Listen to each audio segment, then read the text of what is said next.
El siguiente mensaje, por el pastor Carlos Contreras, es una producción de la Iglesia Gracia Soberana de Ciudad Juárez. Bien, este mensaje de nuestra serie de la primera carta de Juan, los signos vitales de tu fe, le he puesto por título: los hijos de Dios aman porque son amados de Dios. Los hijos de Dios aman porque son amados de Dios. Y dice la carta de primera de Juan, capítulo 4, versículo 7. Amados, desde ahí el apóstol asienta ya la condición de sus oyentes. Ya ellos son los amados. Amados por Dios. Amémonos unos a otros porque el amor es de Dios. Y todo el que ama es nacido de Dios y conoce a Dios. El que no ama no conoce a Dios, porque Dios es amor. En esto se manifestó el amor de Dios en nosotros, en que Dios ha enviado a su Hijo unigénito al mundo para que vivamos por medio de Él. En esto consiste el amor, no en que nosotros hayamos amado a Dios, sino en que Él nos amó a nosotros y envió a su Hijo como propiciación por nuestros pecados. Amados, de nuevo, si Dios así nos amó, también nosotros debemos amarnos unos a otros. A Dios nadie le ha visto jamás. Si nos amamos unos a otros, Dios permanece en nosotros y su amor se perfecciona en nosotros. En esto sabemos que permanecemos en Él y Él en nosotros, en que nos ha dado de su Espíritu. Y nosotros hemos visto y damos testimonio de que el Padre envió al Hijo para ser el Salvador del mundo. Todo aquel que confiesa que Jesús es el Hijo de Dios, Dios permanece en Él y Él en Dios. Versículo 16. Y nosotros hemos llegado a conocer y hemos creído el amor que Dios tiene para nosotros. Dios es amor. Y el que permanece en amor, permanece en Dios y Dios permanece en él. En esto se perfecciona el amor en nosotros para que tengamos confianza en el día del juicio. Pues como Él es, así somos también nosotros en este mundo. En el amor no hay temor, sino que el perfecto amor echa fuera el temor, porque el temor involucra castigo. Y el que teme no es hecho perfecto en el amor. Nosotros amamos porque Él nos amó primero. Si alguno dice yo amo a Dios y aborrece a su hermano, es un mentiroso. Porque el que no ama a su hermano, a quien ha visto, no puede amar a Dios, a quien no ha visto. Y este mandamiento tenemos de Él, que el que ama a Dios, ame también a su hermano. Hemos estado viendo en semanas anteriores los distintivos de un creyente, aquellas señales que nos indican que una persona es verdaderamente hijo de Dios. De eso se trata esta serie. Hemos visto que el elemento principal que distingue a un creyente no es necesariamente su comportamiento, sino que es que permanece en Dios. Y aquí en este pasaje volvemos a repetir: Dios permanece en nosotros, Dios permanece, nosotros permanecemos en Dios. Este concepto que Juan nos martilla, el permanecer en Dios, el estar conectado con Dios, tiene su base, o permanecemos en Dios por medio de la presencia del Espíritu Santo en nuestras vidas. Porque ese espíritu permanece en nosotros, Dios permanece en nosotros y nosotros en Él. Y entonces Juan está tratando a través de su carta de decirnos que el que tiene el Espíritu y permanece en Dios se manifiesta de cierta manera. Esa presencia es lo que nos distingue como hijos de Dios. Entonces dice, los que son hijos de Dios siguen la dirección del Espíritu, siguen los propósitos de Dios y no los propósitos del diablo. Los hijos que tienen ese espíritu, esos obedecen a Dios, guardan la palabra de su Padre, porque lo aman al Padre y no aman al mundo, ni los propósitos del mundo, ni las cosas del mundo. También esa presencia del Espíritu en ellos les permite discernir la voz de su Padre. Y disciernen la voz del Padre, la voz del Espíritu, y no hacen caso ni siguen las voces de los anticristos y de los demonios. Y vimos hace 2 semanas que los hijos de Dios, puesto que son hijos de Dios y tienen el Espíritu Santo, aman a los hermanos. Esto es algo que Juan recalca de manera significativa en su evangelio. No hay más un testimonio mayor en la Biblia que en el Evangelio de Juan y en Primera de Juan de que debemos amarnos unos a otros. Y si ustedes recuerdan, habíamos visto en el capítulo 3, ¿verdad? Que debíamos amarnos como hermanos, no como Caín, que no amó a su hermano Abel y hasta lo asesinó. Y decíamos, todo el que no ama es homicida, no hijo de Dios. Si somos hijos, entonces amaremos a los otros hijos de Dios como hermanos.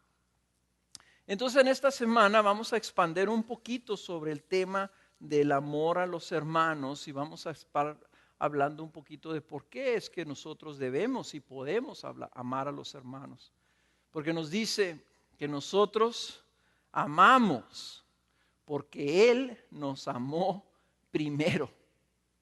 Nosotros amamos porque Él nos amó primero, dice el versículo 19.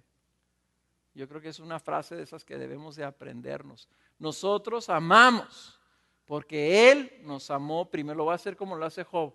¿Qué dice, hermanos?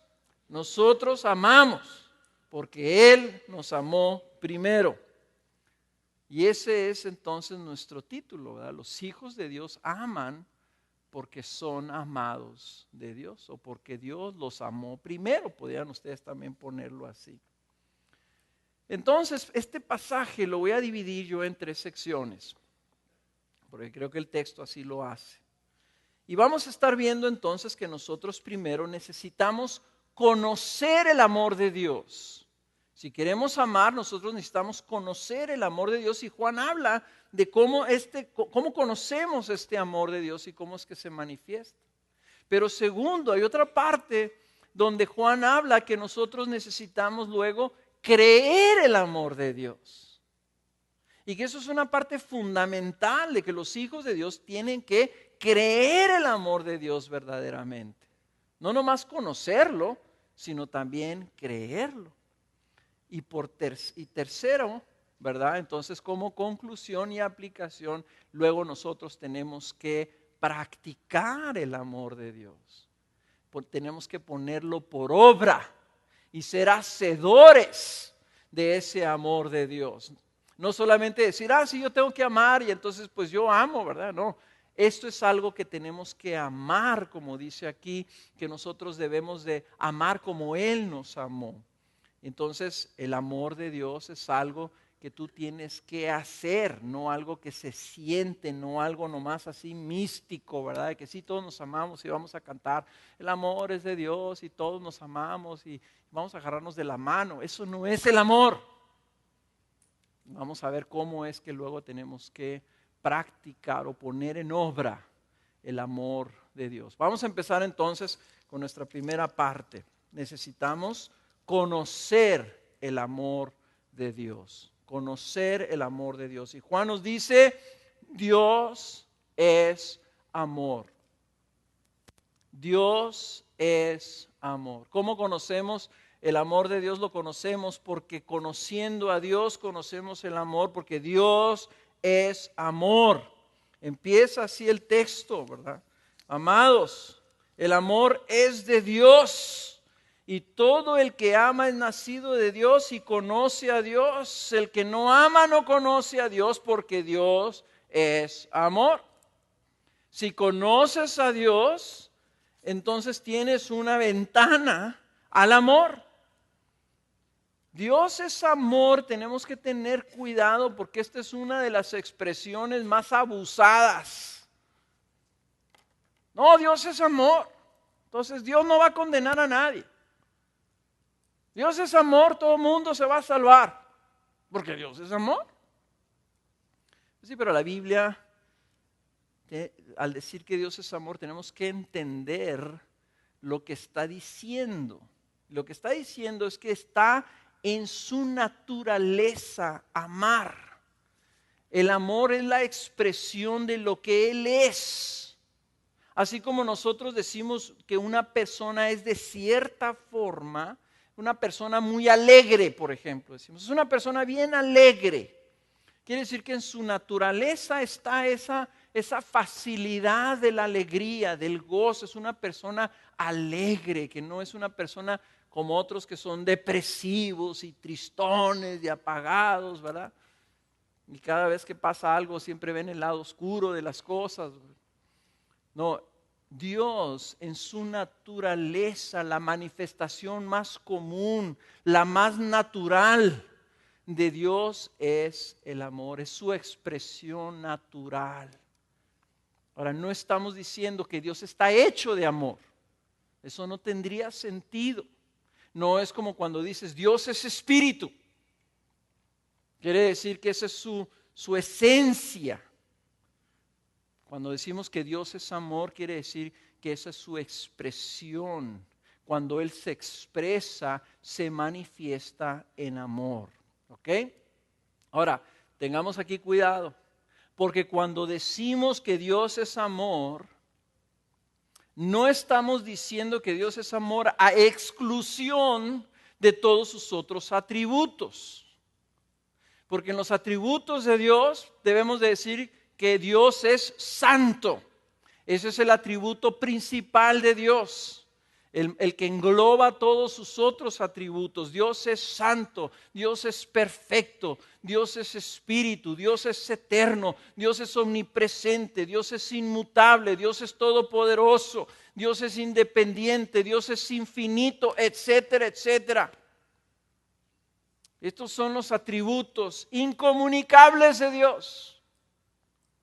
O sea que son atributos que solamente Dios tiene, solamente Él es infinito. Solamente Él es completamente eterno. Solamente Él es completamente inmutable, incambiable, todopoderoso. Pero Dios también tiene otros atributos que les llamamos nosotros que son comunicables, y cuando Dios hizo al hombre, lo hizo a su imagen y semejanza, y lo hizo de tal forma que esa criatura hecha por Él, puede Él comunicarle ciertos atributos, darle ciertas capacidades, y dentro de esos atributos comunicables que sus criaturas, sus hijos pueden manifestar, está, por ejemplo, el hecho que Dios es justo, Dios es compasivo, Dios es sabio, Dios es amor. El amor es un atributo comunicable de Dios, y aquí lo estamos viendo en este pasaje que dice que nosotros debemos amar como Él nos amó a nosotros. ¿Se acuerdan ustedes? Lo vimos eso en el capítulo 3 del libro de Juan. Nosotros debemos entonces amar como Él amó. Entonces, nunca digamos que Dios es amor y por lo que es amor, entonces no es justo. Si Dios es santo, Dios no puede tener comunión con el pecado. Entonces no podemos poner nosotros como el máximo atributo de Dios, que Dios es amor, pero porque Dios es amor, también ama su propia gloria y su nombre. Y entonces tendrá que ser justo. Desgraciadamente a veces así se toma el amor de Dios, porque Dios es amor, dice la Escritura, y nos trata como hijos, es que a veces nos corrige. Y nosotros cuando a veces Dios nos corrige, lo tomamos como que Dios no nos ama. Y nos está corrigiendo porque nos ama. Entonces Dios es amor, está en su naturaleza amar. Segundo, conocemos el amor de Dios porque ese amor se ha manifestado. Vean el versículo 9. Vean ahí esas palabras en el 4:9. Dice, en esto se manifestó el amor de Dios en nosotros. O sea, se reveló. Podemos ver el amor. Podemos conocer el amor de Dios. Sabemos que Dios es amor por esto. ¿En qué? En que Dios ha enviado a su Hijo unigénito al mundo para que vivamos por medio de Él. Entonces, porque sabemos de Jesús, porque tenemos una revelación histórica. Bueno, una de las cosas que debemos de saber de este libro es que este documento es el documento histórico que relata hechos históricos reales. A veces se toma la Biblia como si fuera un libro religioso, de historias religiosas y enseñanzas morales, cuando que es fundamentalmente un libro de historia, en donde se está relatando el testimonio de personas que están diciendo lo que vieron, lo que oyeron, lo que palparon, lo que comieron, lo que sucedió. Es el testimonio de lo que Dios hizo y dice, nosotros conocemos ese amor porque se manifestó cuando Dios envió a su Hijo al mundo para que nosotros viviéramos por medio de Él. Y luego nos dice en qué consiste ese amor. Él dice, en esto consiste el amor. Si tú quieres una definición de amor, ahí te va. En esto consiste. No en que nosotros hayamos amado a Dios, sino en que Él nos amó a nosotros y envió a su Hijo como propiciación por nuestros pecados. Que es algo de lo que Ricky mencionaba cuando él predicaba sobre ese capítulo 3 de Juan. O sea, Dios envió a su Hijo Jesús, sí, pero ¿para qué lo envió? Lo envió para que muriera en una cruz como propiciación por nuestros pecados. En otras palabras, si tú nomás dices, sí, Dios nos amó y envió a Jesús para que tuviéramos vida eterna, gloria a Dios, qué padre, qué bueno. No vas a entender el amor si hasta ahí te quedas. El amor de Dios se ve en la magnitud del sacrificio y de la posición del ofendido. Me voy a repetir. La medida del amor se ve en la magnitud del sacrificio y en la posición del ofendido. Y voy a tomarme la libertad de leer otro pasaje, hermanos, que yo les voy a pedir que pongan ahí un papelito o el listoncito en 1 de Juan 4 y le den la vuelta a la izquierda al libro de Romanos capítulo 5 en un texto muy importante que complementa esto, un texto del apóstol Pablo. Pareciera como si lo estuviera escribiendo el apóstol Juan igual. Romanos capítulo 5, muy importante este texto. Esos textos que si tú quieres memorizar parte de la Biblia, memorízate este texto. Romanos capítulo 5, versículo 6. Romanos capítulo 5, versículo 6. ¿Ya lo tienen todos? Lean conmigo lo que dice aquí. Dice, porque mientras aún éramos débiles. Ahora, ahí no está hablando de debilidad de como me sentía yo el domingo pasado, ¿verdad? Débil. No.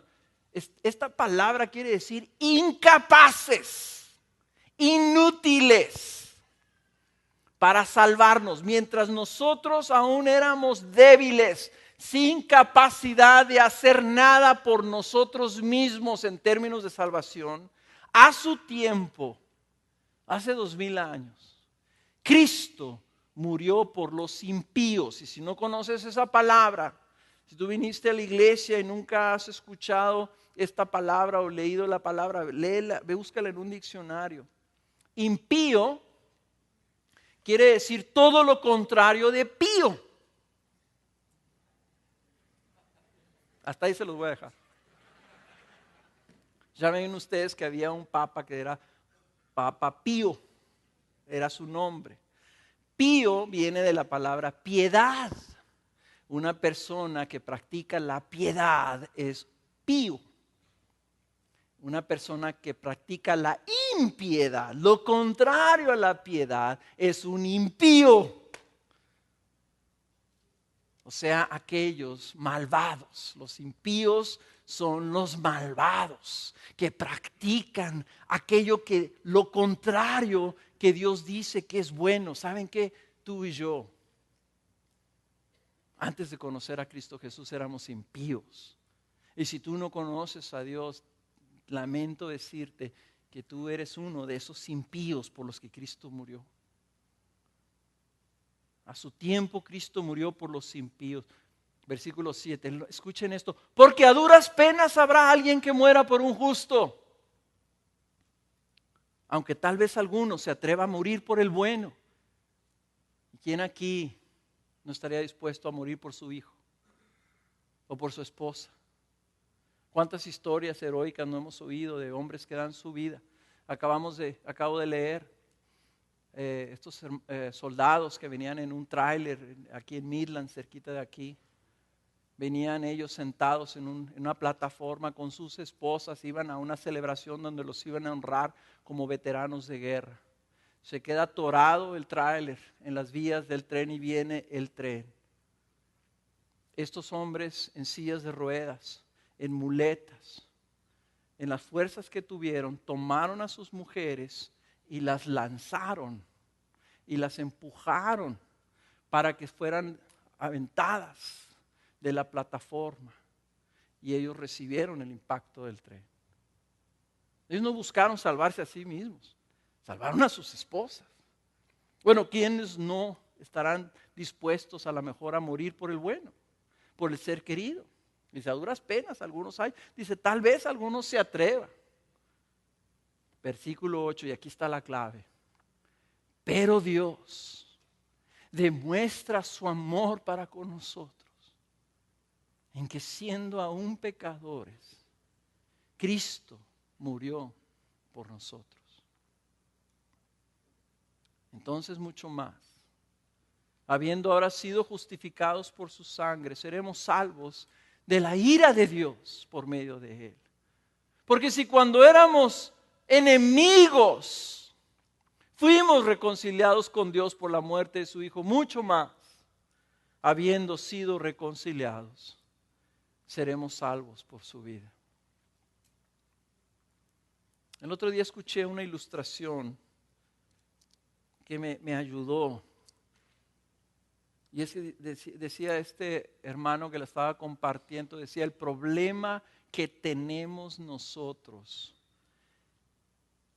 es que no nos damos cuenta de la magnitud de nuestra ofensa. Por eso a veces tú hablas con alguien y le dices, oye, ¿tú conoces a Dios? ¿Por qué no te acercas a Dios? O sea, ¿por qué no vienes a la iglesia? ¿O por qué no vienes a Cristo Jesús? Y las personas te dicen, no, pues yo no siento que yo soy tan malo. Yo no le hago nada mal a nadie. Yo no necesito a Dios. Yo siento que Dios va a ser justo conmigo y me va a dar una recompensa. Y decía esta persona, el problema es que no nos damos cuenta de lo que les decía, la magnitud del sacrificio y la posición del ofendido.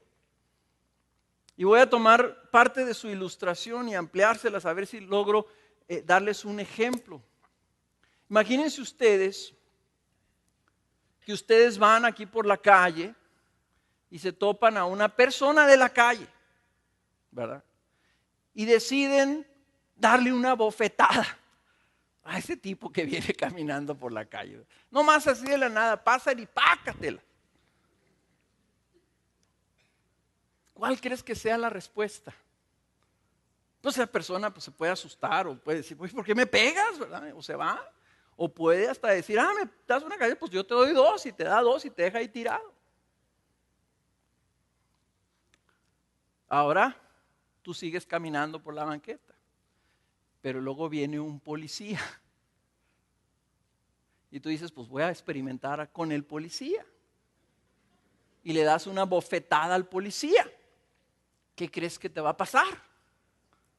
Bueno, pues probablemente él le llame a otros policías y te agarren ahí, te dan una buena estrujada, unas buenas cachetadas, ¿verdad? Y te ponen las esposas, te suben a la patrulla y te van a la cárcel por atentar contra un oficial de la autoridad municipal. Pero ¿qué tal si tú sales de la cárcel y sigues en la calle, estás en un lugar en donde está el rey? Y está el rey con su hijo amado. Y tú te acercas ahí con el rey y con su hijo, y en lugar de hacerle una caravana y un honor, agarras y le das un puñetazo a su hijo. ¿Qué crees que te va a pasar?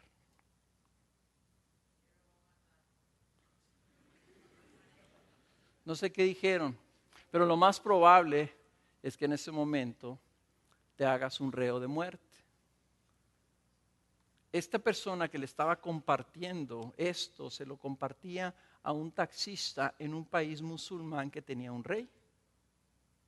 Y él inmediatamente dijo, si yo atento contra el rey, yo soy reo de muerte. Dice, a mí me cortan la cabeza.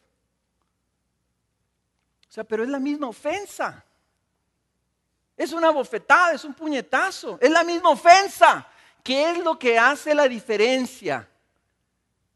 ¿A quién se la estás dando? Eso es lo que hace la diferencia.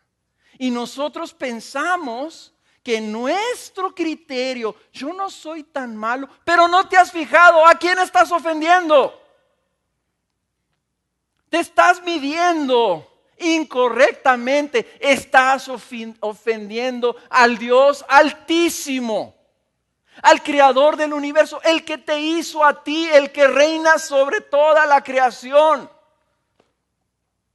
el que tiene a su mando millones de ángeles inmensos, poderosos, que un día va a mandar, y con un puñado de ellos, ¿verdad?, les va a dar la orden.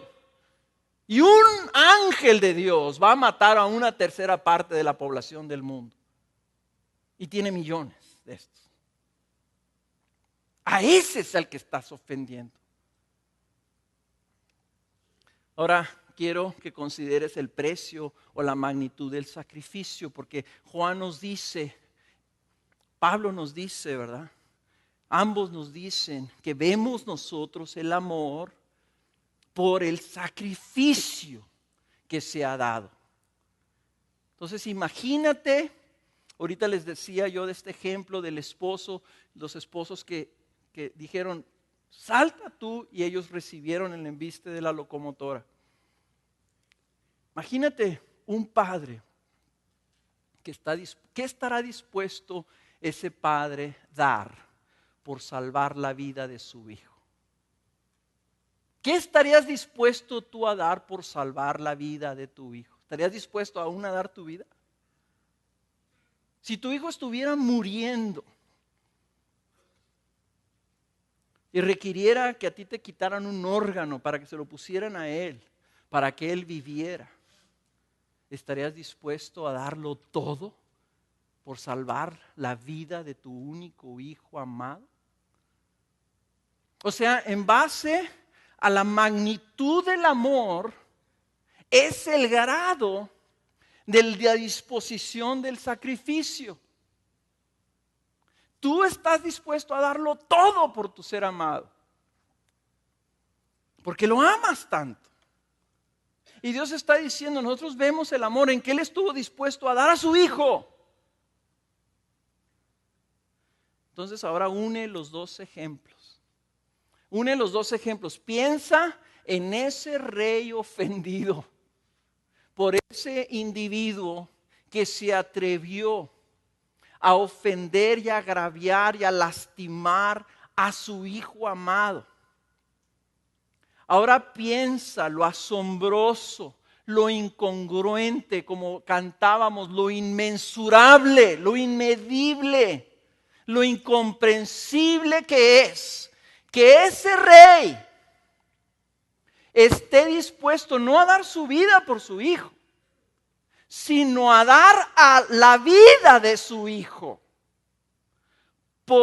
para salvar al tipo que está en la cárcel como reo de muerte. Fíjate bien, no que él está dispuesto a dar su vida para salvar a su hijo, que diríamos nosotros sería la máxima expresión del amor, sino que él está dispuesto a dar la vida de su propio hijo amado como un sacrificio para pagar por el perdón y la liberación de aquel que ha cometido la ofensa suprema de enemistad contra él mismo. Vean la dimensión de esto. Es incomprensible. Y lo hace cuando que el tipo de la cárcel lo hace antes de que el tipo de la cárcel siquiera le pida perdón. O sea, el de la cárcel sigue siendo su enemigo. El de la cárcel está en la cárcel blasfemando contra el rey, diciendo, insultando al rey. Y el rey está ofreciendo a su hijo como un sacrificio para tener la oportunidad de perdonarlo a él. Dice Juan, esa es la medida, la magnitud del amor de Dios. Máximo precio pagado por la máxima ofensa en medio de la máxima enemistad. Máximo precio pagado por la máxima ofensa en la máxima enemistad. Dice, cuando nosotros éramos aún pecadores, Cristo murió por nosotros. Nadie le pidió que lo hiciera, lo hizo voluntariamente. En esto consiste el amor, no que nosotros amemos a Dios, sino que Él nos amó a nosotros primero. En eso consiste el amor, en que Dios nos amó a nosotros, sus enemigos. Por eso es que Juan entonces dice, en esto consiste el amor, no en que nosotros hayamos amado a Dios, sino en que Él nos amó a nosotros y envió a su Hijo como propiciación. Y veíamos que esta palabra lo que significaba era, que la propiciación era que la ira de Dios era pagada, era satisfecha. La propiciación que ocurre tanto en Primera de Juan capítulo 4 como en el libro de Romanos capítulo 3 está hablando que había una ira justa, correcta contra los pecadores. Y Dios demuestra su amor en que viene a salvarnos de esa ira.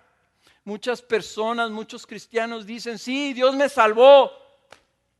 Y no saben de qué lo salvó. Estábamos oyendo el otro día, antier o ayer, Andrés y yo, canciones que hablan, sí, somos libres, somos libres, somos libres. ¿Verdad? Canciones populares que cantan los jóvenes, sí, somos libres y vamos a bailar porque somos libres. No tienen la menor idea de que son libres. ¿Sabes de qué eres libre? Cuando Dios te salva, libre de recibir la furia del rey ofendido por lo que tú has hecho. De eso te ha librado Dios. De eso libra Dios al pecador. Entonces, si tú nunca te has rendido delante de Dios, ¿acaso piensas que al acercarse a Dios le estás haciendo un favor? ¿Acaso piensas que es loable y admirable que tú vengas a la iglesia a buscar de Dios, porque eso te hace una persona buena? A la luz de lo que ha hecho Dios al entregar a su Hijo amado por nosotros, ¿acaso piensas que no eres tan malo? Y entonces te puedes tomar tu tiempo para responderle a este rey que demanda de ti una respuesta al sacrificio que ya entregó él. Job hablaba la semana pasada acerca de este mensaje que Jonathan Edwards predicó en ese pueblo en Connecticut, ¿verdad? Sobre los pecadores en las manos de un Dios airado. Y decía, no nos damos cuenta que el hecho que nos levantemos el día de hoy y respiremos es un acto de gracia de parte de Dios. Si tú no has entregado tu vida a Cristo Jesús y rendido ante ese grandioso, soberano acto de amor en la muerte de Cristo Jesús, ahorita, cada segundo que pasa de tiempo en tu vida, estás tentando la paciencia de Dios, que con toda justicia puede descargar su ira sobre ti, porque le has desobedecido y te has rebelado a su voluntad, pero principalmente no has considerado el valor de lo que Él hizo por ti. Este pasaje nos muestra el amor de Dios, pero también nos debe demostrar la ira de Dios. Nos debe hacer temblar, hermanos, porque el Dios que estuvo dispuesto a hacer esto para contener su ira y para que vengas a Él al arrepentimiento, en arrepentimiento, también está viendo cuál es nuestra respuesta ante el sacrificio de su Hijo amado. Sin Cristo, tú estás expuesto a esa ira justa que Dios va a descargar sobre todos sus enemigos que han abofeteado a su Hijo.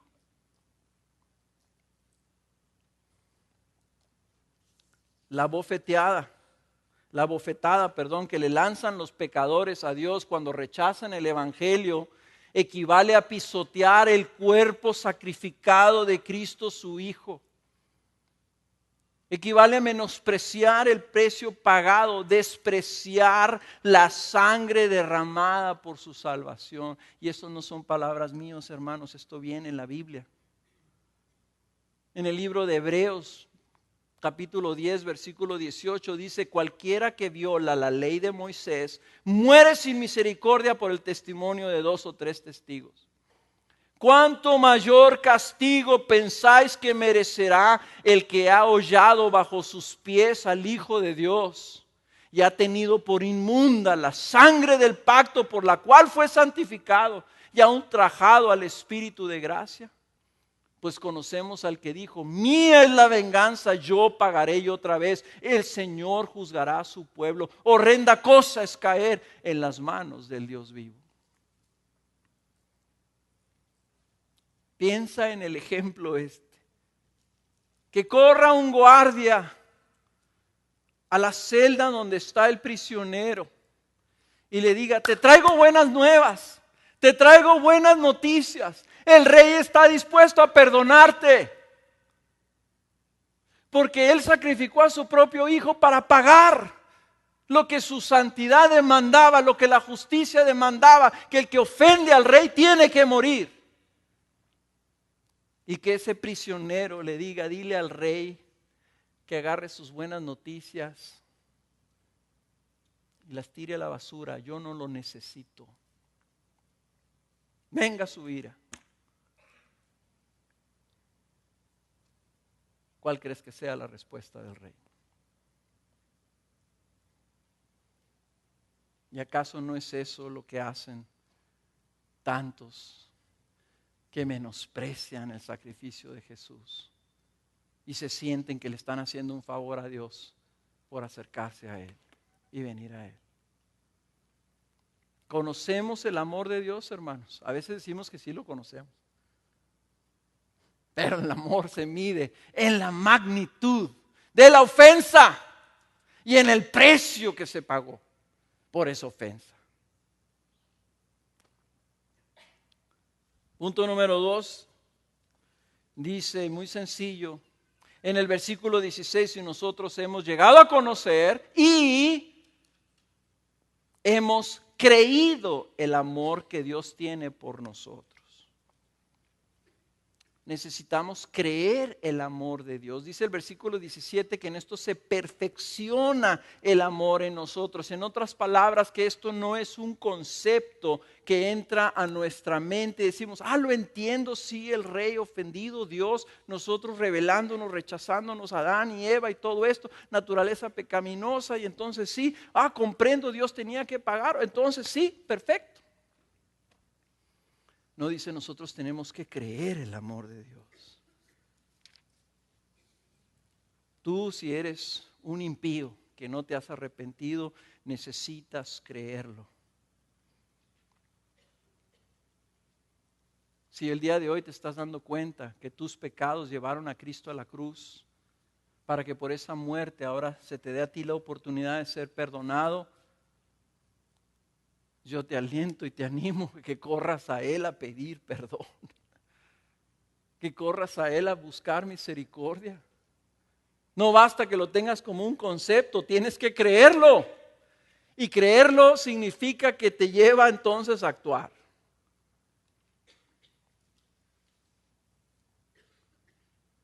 Si tú eres ese enemigo de Dios, que has vivido sin Dios, y tú puedes pensar que dices, pero es que yo no soy enemigo de Dios. Mira, si tú estás viviendo tu vida para ti y no para la gloria de Dios como estábamos cantando, si tú lo que estás buscando es tu propia satisfacción y estás viviendo conforme a tus propósitos, eres enemigo de Dios. Punto. Pero yo no soy tan malo, Carlos. Es más, yo vine a la iglesia. Que no me valen puntos esos. Qué bueno que viniste a la iglesia. Qué bueno que viniste a la iglesia para que te des cuenta que estás perdido. Y que lo que está sobre tu cabeza es una señal. Una señal que te indica que tú eres enemigo de Dios. Juan no habla y Pablo no hablan diciéndonos éramos pues un poco descarriadones, pero luego Dios, ¿verdad? No, dice, Dios muestra su amor en que cuando éramos débiles, cuando estábamos perdidos, cuando estábamos como enemigos de Dios, Él muere por sus enemigos. La definición es impío enemigo de Dios. Si no tienes a Cristo, eres un impío enemigo de Dios, un maldito. Entonces tienes que creer. Necesitas creer. Y necesitas entonces recurrir a ese rey en una actitud de arrepentimiento. Señor, perdona mi impiedad, perdona mis ofensas, todo lo que yo he hecho. Dice la Escritura que nosotros por naturaleza, Efesios capítulo 2, éramos hijos de ira. Nuestra naturaleza misma se resiste a Dios. No queremos hacer la voluntad de Dios. No nos gusta su palabra, no nos gusta su voluntad. Preferimos lo nuestro y no lo de Él. Nos alabamos a nosotros y no lo alabamos a Él. Entonces, por favor, si tú no tienes a Cristo Jesús, o si tú a través de esta serie te has dado cuenta que tú has tenido una vida religiosa, cristiana religiosa, pero no eres hijo de Dios porque no tienes el Espíritu de Dios adentro de ti, corre a Él diciéndole, Señor, ten misericordia de mí, perdóname y sálvame. Perdóname y sálvame. Y quédate en esa posición, como leíamos, de rodillas vengo a ti. Quédate en esa posición hasta que el Señor no te diga, levántate, hijo amado. Pero también todos los demás, los que ya han creído, los que ya se han arrepentido de sus pecados, los que ya han recibido el Espíritu de Dios en sus corazones, que les testifica que son hijos, ustedes también necesitan seguir creyendo correctamente, perfeccionando esa fe en el amor de Dios. Este es uno de los más graves problemas del cristiano. Es más fácil creer en los milagros que creer en el amor de Dios. Ese ha sido el principal reto en mi vida, porque fácilmente Yo caigo en la tentación de pensar que Dios me ama como yo amo a los demás, que su amor es así como humano. Pero acabo de describir yo ahorita un amor que es incomprensible, que es inmesurable, que es indefinible. No es humano ese amor, ¿ok? Y nosotros amamos condicionalmente. Nosotros no amamos a nuestros enemigos de manera natural. Nosotros no estaríamos dispuestos a entregar a nuestros hijos para pagar por las ofensas de aquellos criminales que están en la cárcel. Claro que yo no voy a entregar a mi hijo para que lo metan a la cárcel y saquen a un sicario. Este no es un amor humano. Entonces nosotros tendemos a creer que Dios nos ama cuando nos portamos bien. Y no nos ama cuando no nos portamos bien. ¿O no crees tú eso a veces? O tal vez siempre. Si te portas muy bien, te sientes muy bien y hasta sales a la calle y piensas, wow, ahorita me están viendo los ángeles y somos compas. Pero te peleas con tu esposa, te peleas con tu hijo, haces algo incorrecto, tienes malos pensamientos, caes en inmoralidad, en impureza de pensamientos y no quieres salir a la calle. Porque piensas, si salgo a la calle está nublado, capaz de que me mande el Señor un rayo. O decimos cosas como estas, ¿con qué cara voy a presentarme delante de Dios? O sucede, como sucede casi todos los domingos, personas que dicen, no, ¿cómo voy a ir a la iglesia si acabo de tener este contratiempo con mi esposa?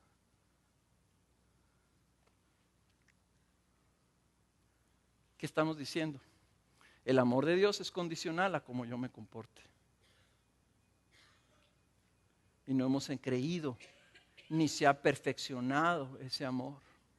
Pensamos que el amor de Dios es voluble, es inconstante, que no es permanente. O cuando estamos en alguna dificultad, ¿verdad? Nos enfermamos, inmediatamente pensamos, Dios me está castigando. Dios me está castigando. Ahora sí voy a buscar de ti. Ahora sí, Señor, ahora sí voy a buscar de ti. Ahora en la mañana leíamos un salmo, el Salmo 78, creo que es. Leíamos el Salmo 78, ¿verdad? Donde decía que Dios cuando mandaba castigo al pueblo de Israel, entonces lo buscaban y clamaban a Él, ¿verdad? Y luego ya los bendecía Dios y los se alejaban de Él. Así somos nosotros. ¿Por qué corremos a buscar de Dios cuando estamos en dificultades? ¿Saben por qué? Porque pensamos que Dios nos está castigando y que entonces nosotros tenemos que contentarlo con nuestros actos. Se nos olvida, Dios dio a su Hijo cuando éramos enemigos, murió por los impíos. Entonces nosotros no debemos partir sobre la base de que el amor de Dios es variable, sino debemos partir sobre el hecho, Padre, yo sé que me amas y lo asombroso es que me amas. Y yo no he sido un buen hijo el día de hoy, Padre. Padre, no entiendo tu amor. Yo sé que tu amor, me amas hoy tanto como me amaste ayer, como me vas a amar mañana. Y no depende de cómo actúo yo, sino que depende de tu naturaleza, porque tú eres amor. Y entiendo tu amor que amas a esto. A este tipo de hijos, a este tipo de hombres, volubles, falibles, inconstantes, infieles. Señor, ¿qué tipo de amor es este? ¿Por qué yo? ¿Por qué a mí? ¿Por qué no escogiste uno bueno? ¿Por qué salvaste a un impío?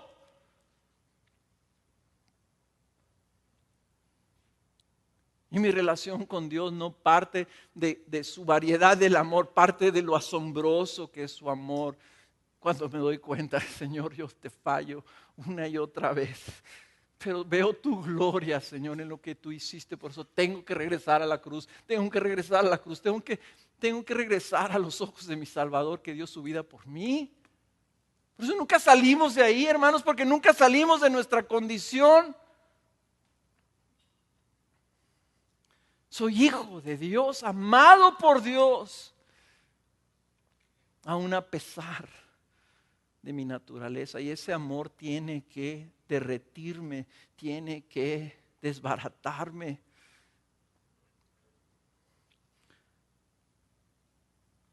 Jesús nos amó y se entregó a sí mismo por nosotros. Jesús nos ama, pues se entregó a sí mismo por nosotros.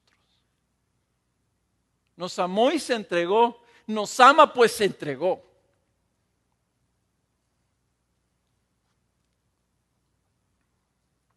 Entonces, hermanos, nosotros también tenemos que aspirar a esa perfección. Ese amor no es cambiante.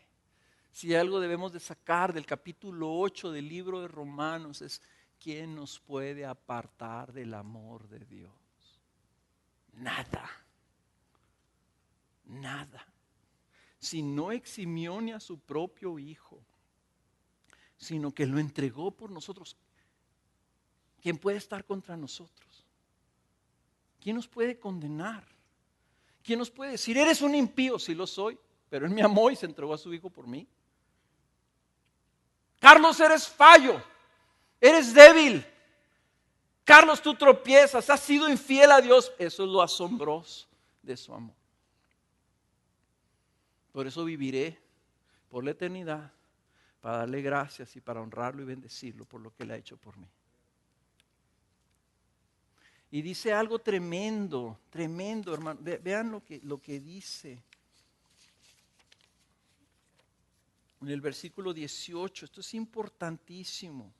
¿Cómo es que vemos el perfeccionamiento?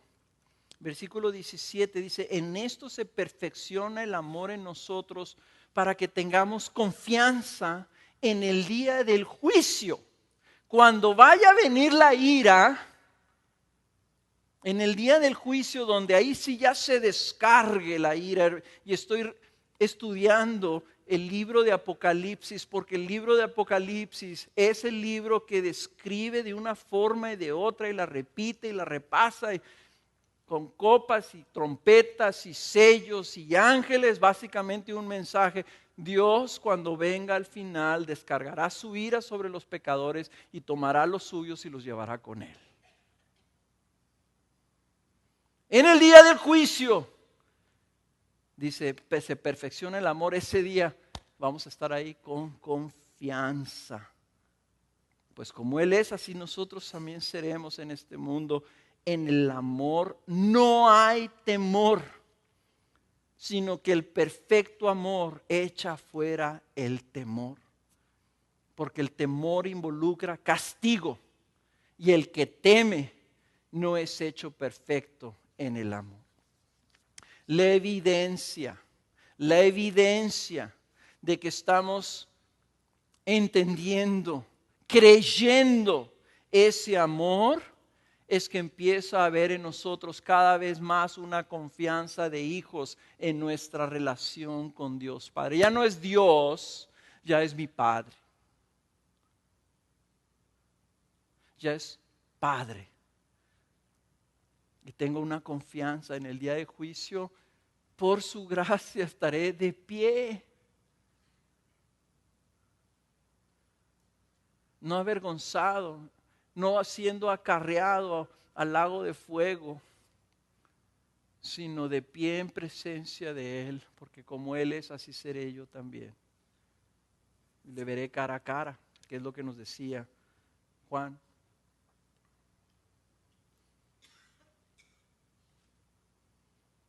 Una de las cosas que tal vez tú puedas hablar con tus hijos, pregúntales cómo se sienten ellos cuando se equivocan, cuando pecan,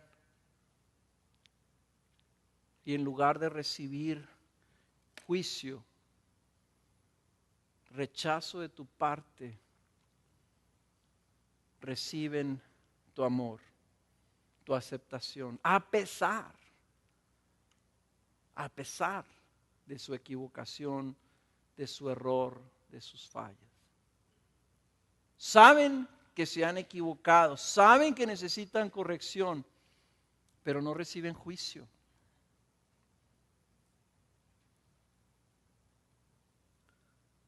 Juicio significa que nuestro amor no cambia.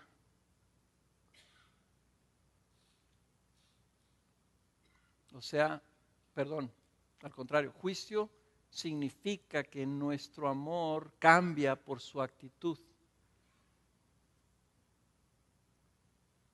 No sé si me explico. Cuando tenemos temor al castigo, significa que ese amor del Padre por nosotros, hay algo que lo puede cambiar, que es nuestra acción, es nuestro comportamiento.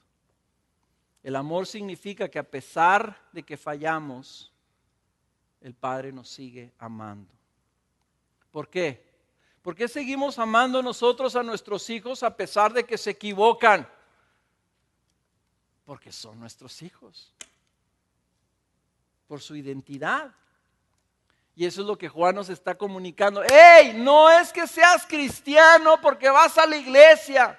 No es que eres cristiano porque no fumas, no bebes, no bailas, no nada.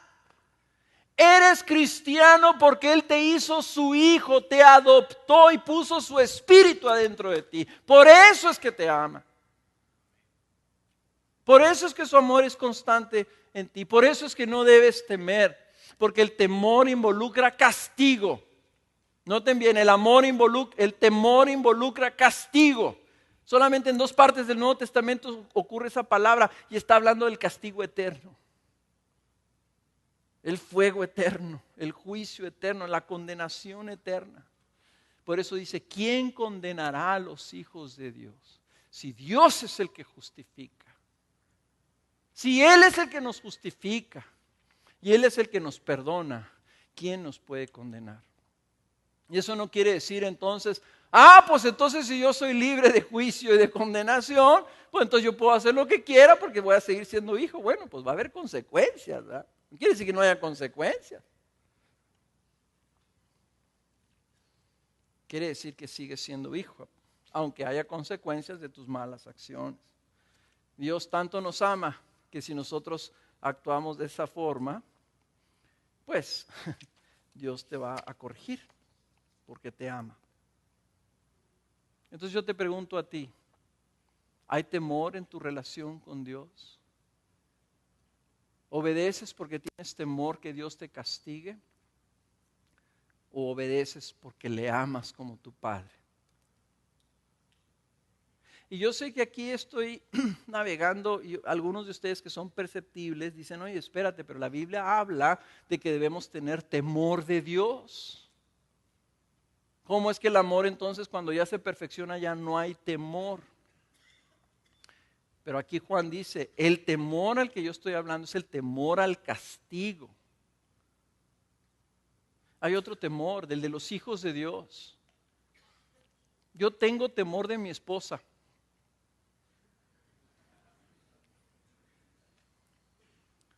Pero no el castigo de mi esposa. Yo tengo temor de hacerle daño. Yo tengo temor de ofenderla.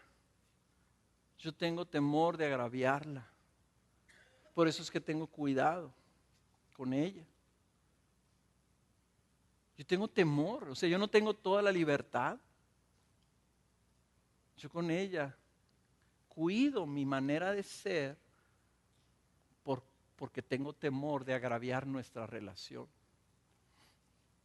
El temor a Dios del Hijo es un temor que sabe que Dios es absolutamente santo, que Dios es alguien bien diferente a mí, y me ama y me invita a que venga a Él y digo, Señor, pero ¿cómo entro? Si tú eres santo, ¿yo qué soy?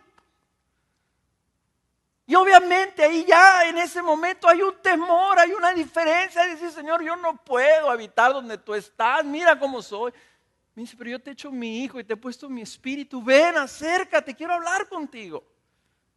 Y acercamos a Dios con temor. Claro. Y no es nomás una referencia, es un temor real. Señor, tú eres santo. Mira, tú hiciste el universo. Yo no puedo hacer nada, Señor. No puedo ni arreglar el carro cuando se descompone.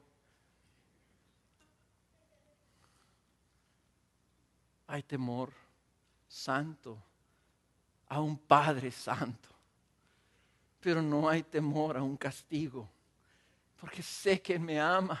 Y me lo demostró cuando entregó a su Hijo amado por mí. Por eso amo a Jesús como mi Salvador y amo a mi Padre que estuvo dispuesto a hacer esto. Y anticipo el día en que les podré decir cara a cara, gracias, gracias. Y ahorita este ejercicio nosotros le estamos diciendo gracias al invisible y creemos que nos está oyendo, pero un día le vamos a decir gracias y vamos a ver la reacción de su rostro. Cuando le digamos gracias por su amor. Vamos a ver cómo responde Jesús cuando le decimos gracias, Jesús.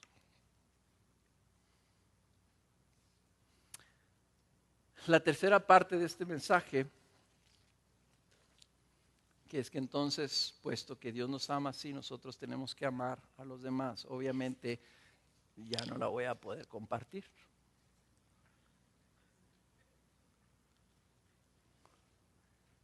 Pero está tremendamente ligado a lo que acabo de decir ahorita. Vengan la siguiente semana.